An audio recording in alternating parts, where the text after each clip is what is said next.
Hello, everyone. Today we'll be exploring my Experience Builder web application, Abbott Marshlands Nature and Species Guide.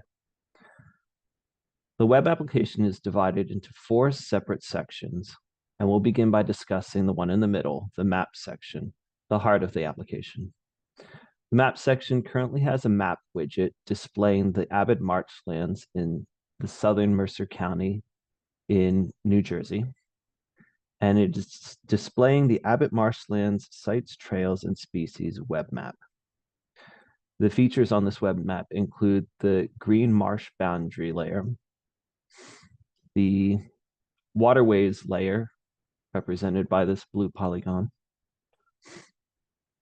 the group layer, including the point layer for the nature center, a series of polygon layers for parking lots, a handful of point layers for kayak launch points, as well as this white line layer representing roads, and a series of yellow line layers representing the trails in the Abbott Marshlands.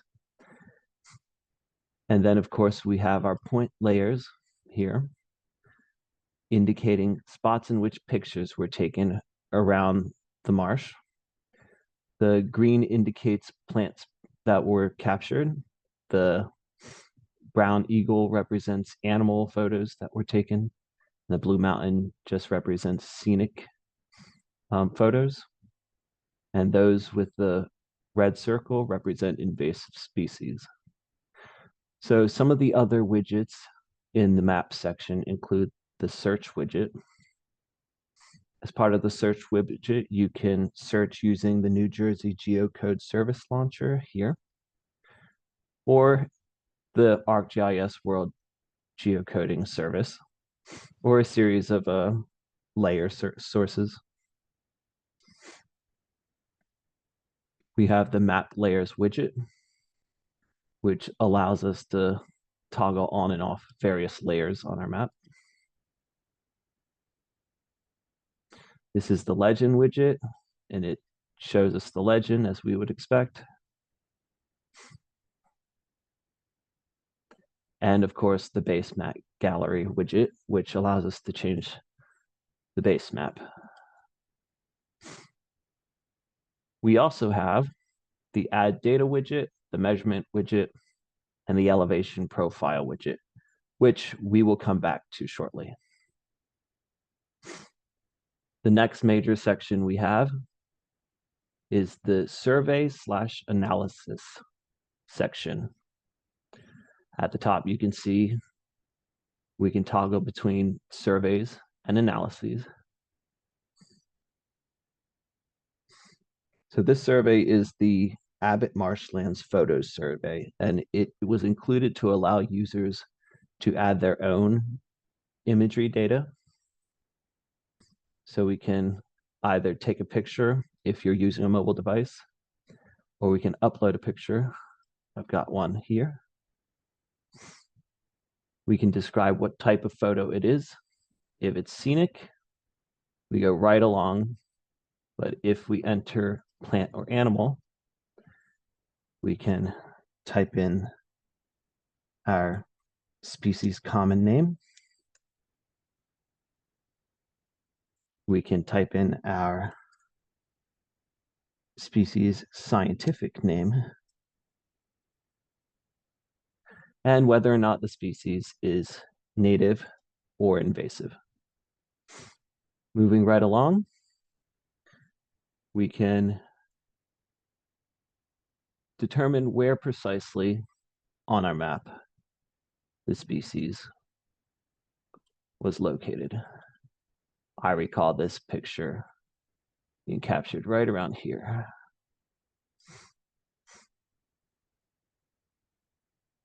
Placing down a point on the map will automatically place the latitude and longitude in these fields. Then you can put the date and the time in which the photo was captured. Submit. And that will auto-populate into the map, as well as on the table and the list we have down below. I will take this time to put the survey and analysis widget on pause. We will come back to the analysis widget in a bit. Let's move on to the table widget. Here, the attribute table for the nature photos layer is displayed. I've narrowed down the fields to display just the four: the type of species or photo, the common name for the species, and the scientific name, as well as the native status of the species. By clicking any one of these photos, it'll zoom in automatically to where it's located on the map. And it'll also display the photo down here of the animal, scene, or plant that we are looking at. Selecting the icon on the map viewer shows us the pop-up, which gives us more information on the common name, the scientific name, the native status, latitude, longitude, date, and time. Right here, we have a search and filter function, which allows us to narrow down the elements in the table for easy selection. So let's see if we can find, the one we just added. As you see, when we filter it on the table, it also filters down here in the layer, in the list widget. If I click it here, we can, there it is. You will also notice that it is now the sole icon for the species. But I can exit here, deselect it, and everything is back. And of course, we can also filter based on type. In this case, we have all of our scenic photos, a memorial bench on the park. We can filter by common name, bumblebee, right there. We can filter by scientific name. We can also filter by creator. In this case, I would be the sole creator. Well, I saw it earlier at least. Okay, moving along. Down here is my list widget, which I converted into sort of a image carousel. And it's displaying all of the images that you would find around the map.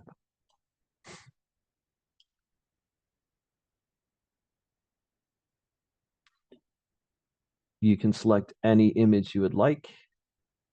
Let's go with the river birch.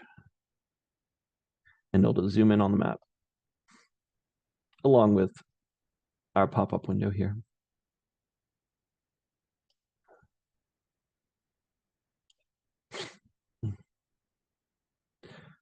One of my favorite features of the application is up here in the top corner, which serves as a filter widget, but I've redesignated it the invasive species mode.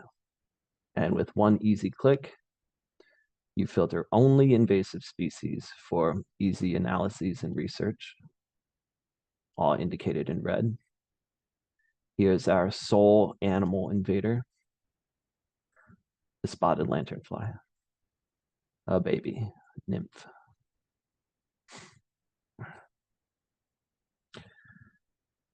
So let's discuss the analysis widget. We'll make this easy. Let's search common read to narrow it down.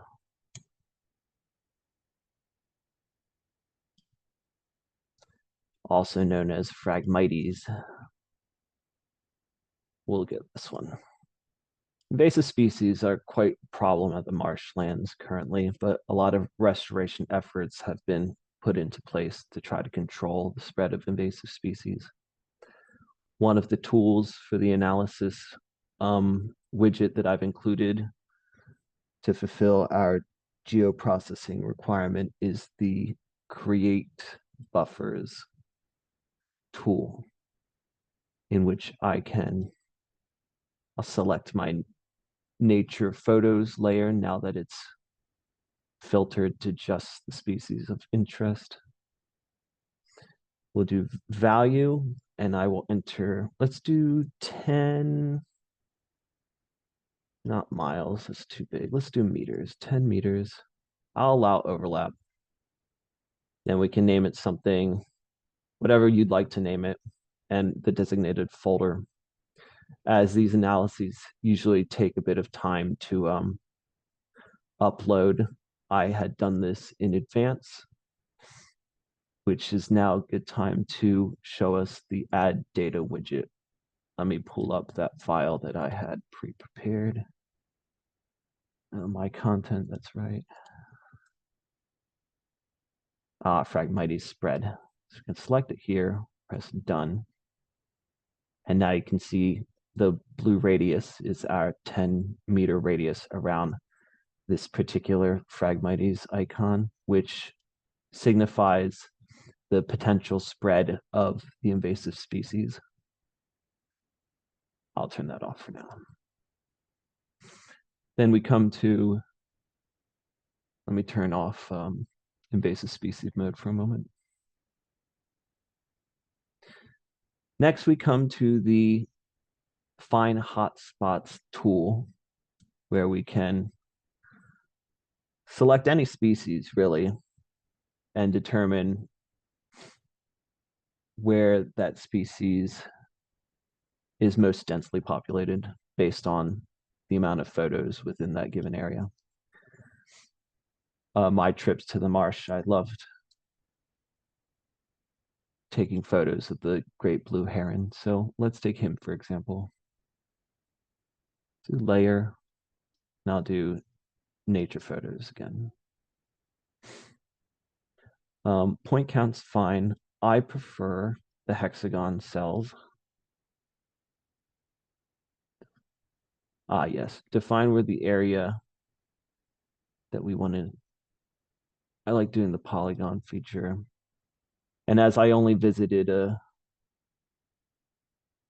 small bit of the marsh myself, I'm just gonna encompass the Roebling Park area, which is the area that I visited.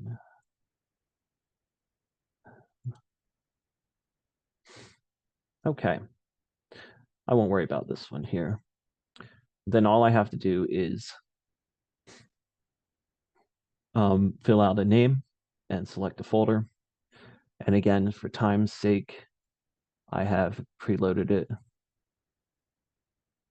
So let's take a look.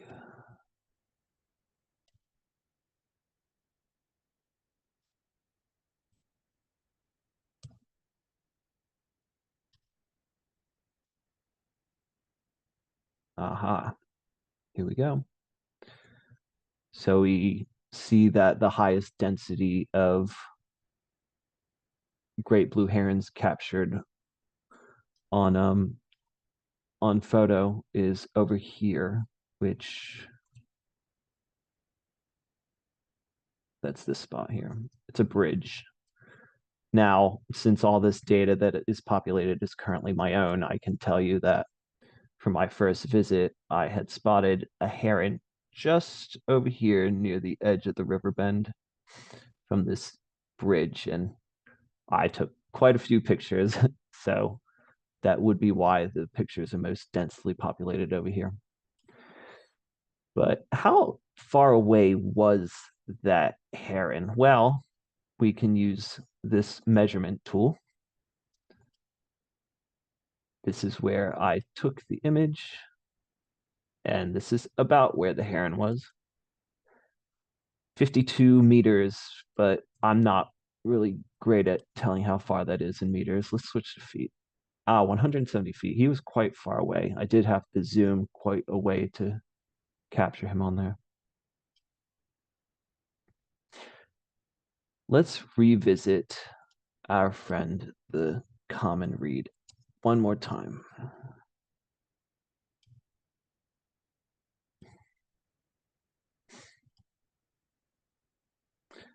So another thing that's helpful for research scientists or people concerned about the invasive species in the marshlands is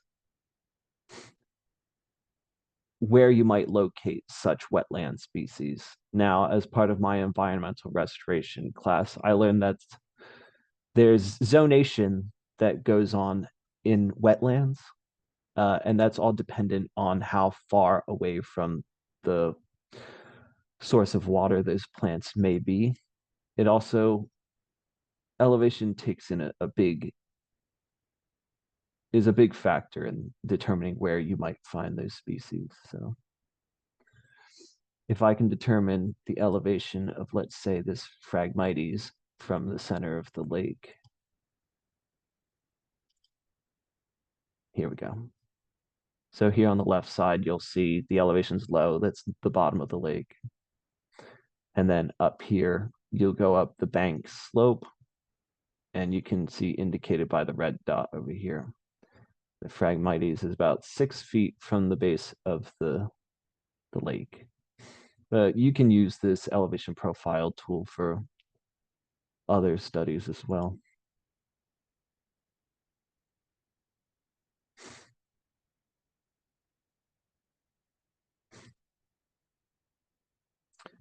But that seems to be it. I think we've covered all of the widgets and all of the functions that you can perform with this application.